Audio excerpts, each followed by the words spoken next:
Panginoon, maraming salamat sa mga bagong dadating na pagpapala sa araw na ito.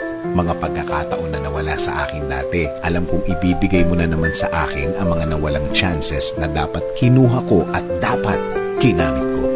Alam ko, Lord, na Ikaw ang God of second chances. Ikaw ang Diyos na laging nagbibigay ng pangalawang pagkakataon dahil nakikita mo ang aming mga puso. Alam namin na alam mo, nagsasabi kami ng totoo. Alam namin na kaya mong i-check ang aming mga puso na kung ano ang laman nito. Panginoon, maraming salamat sa lahat ng ginagawa mo para sa akin.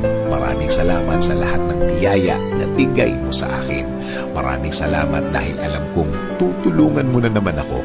Alam kong hindi ako mabibigo sa aking mga prayers today, Lord. Alam kong aayusin mo na ang aking buhay ngayon.